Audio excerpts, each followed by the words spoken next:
Hello everybody, this is Adrian. In this video, I'm going to talk a little bit more about mortgage insurance and why it is something that is not working for most of us. Let's dive right in. Now, what is mortgage insurance? You usually encounter it when you get a mortgage loan, so it could be a HDB loan or a bank loan when you buy a new property. So when you're getting a mortgage loan, which means that your liability starts from now until the end of the loan duration. So it could be for 20 years or 25 years, for example. And this will mean that your liability is going to be there for the next 20 or 25 years or until you change your property or you repay your mortgage loan. So what are some of the mortgage insurance that are available out there? Number one is that you may be having home protection scheme. So when you buy a HDB with your CPF, then HPS will come into place. Or if you're getting a bank loan, then you may be asked to pay for mortgage insurance. Typically, they have quite similar coverage. They usually cover for death, total permanent disability, and terminal illness. So when death happens or total permanent disability happens or terminal illness happens, there will be a lump sum payout and the payout will be used to pay off the mortgage loan. Now let's look at this a little bit deeper. When we get a mortgage loan, from now to 25 years, what can possibly happen? Number one, nothing happens. So this is the best case scenarios, right? Because when nothing happens is where every one of us hope for that we can live to a ripe old age healthily. And number two, we suffer from minor illness. This can happen from time to time. But the most important thing is that when we suffer from minor illness, we are still able to work. So work is the more important component here. Because when we are able to work, we can continue to service the loan. And when we are able to service the loan, we can continue to stay in the house or live in the house or still have the investment property. Now, number three, we suffer from a major illness and we are unable to work.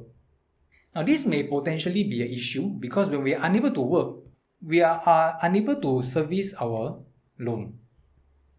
And then what's going to happen? We may be forced to sell off our property or we may have to depend on the family member to service the loan. So of course, if your family member has the ability to do that, I think that's fine. But the thing is that do you want to create the additional burden or create the additional pressure on your family member to go and service a loan on their own? So this is something that you have to consider. And scenario number 4 is when death happens, or total permanent disability happens, or terminal illness happens. Then this will come in very handy to pay off your loan. So out of these 4 scenarios, there's only one here that is of a major concern for most people, is whether or not they are able to continue to service a loan even if we are not able to work. In fact, I can tell you, most people, they already have this idea of not being able to service their loan when they are unable to work.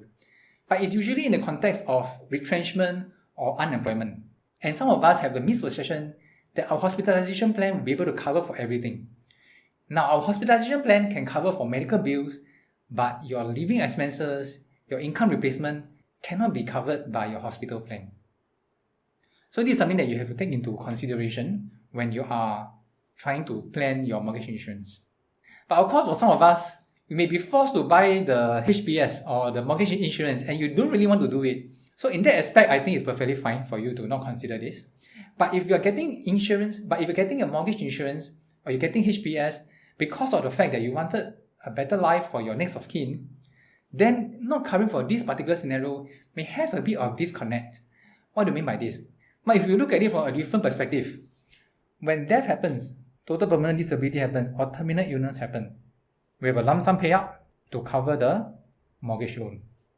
So this is something that you do because of your responsibility to your next of kin, to your family member, and you do not want to burden them with additional burden of having to service the loan on their own or having to sell off the house and move to a new place. Right? This is why most people, they get mortgage insurance. But then again, if you think about it, how about inability to work due to serious illness? How different would that be? When you don't have the ability to work due to serious illness, it is very similar to death. Sometimes it could even be worse because there are additional expenses. So when you don't have the ability to work, the scenario is the same. First of all, there's no income coming in. So your overall household income drop. Your household income drop, your savings drop, and then you may be forced to sell the house or to downgrade, which is the exact scenario as the first one. So how is it that for most of us, we usually plan for the first scenario, but not for the second scenario? Which is why sometimes we have to dive deeper into the different type of coverage that are available out there that can fulfill your needs. Then we have to look at it in these two scenarios. Death TBD happens or inability to work, because both will lead to the same outcome. Now the next question is, will it be very expensive? Now if you really think about it, for example, if you buy a car, what are some of the expenses that you have to account for? You have to account for parking, your season parking, your petrol, your car insurance, your servicing and whatnot. So these are some of the things that you have to consider when you buy a car. You do not buy into a car thinking that there is no monthly commitment. There's no additional cost to it. Now likewise, when you buy a property, what are some of the considerations? When you buy a condominium, would you leave out the management fee? No. Usually you will take into account the management fee. And sometimes you will take into account the amount of management fees that you have to pay before you get the property. So in this case, it's the same. The insurance part will become a part of your consideration when you're buying a property as well. Because you do not want to get into a new property, and if you're unable to pay due to medical reasons, then you have to sell off your house and you will have repercussion after that. But of course, at the end of the day, there are many options that you can consider when you're thinking about getting a coverage to cover for serious illnesses. So what are some of the ways that you can do to cover for this portion? Now, like I always say, it's not about getting the most fancy plans out there, but it's the type of coverage that suits you and your scenario right now. And there are many ways that you can do it.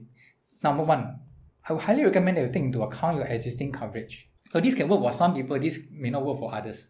Because some of us may want to cover for additional, then that's fine. But for the rest of us, if let's say you don't want to cover for additional one, you can take into account your existing coverage and just fill in the gap. So if your mortgage loan is 500,000, your existing critical illness coverage is 200,000, then your gap is 300,000. You just need to fill in that 300,000. And how can you fill in that 300,000? There are many ways that you can go about it. Number one, you can get a term insurance. So there are many different types of term insurance available. You can go for a 5-year term, yearly renewable term, 10-year term, or even a level premium. Secondly, you can also go for life insurance. So of course, depending on your scenario, you may want to have a mixture of life insurance plus a term insurance, depending on what you would like to go for. And in some instances, if you have like the OILP, the investment plan that have critical illness coverage, you can also roll plan in. As long as your existing coverage plus your new coverage is almost equivalent to your mortgage loan, then you are safe. So I hope that by now you have a better understanding of the different type of options that are available to you and what are some of the gaps in the traditional mortgage insurance that you may want to consider to filling in, and just to give yourself and your family a peace of mind, such that in the scenario where you're unable to work due to serious illnesses, you have a backup fund that is available for you that you can use to help to continue to pay off your mortgage loan. I hope that this video has been valuable for you, and if you'd like to know how I can help you get the best insurance terms for yourself, click on the link in the description below to find out more.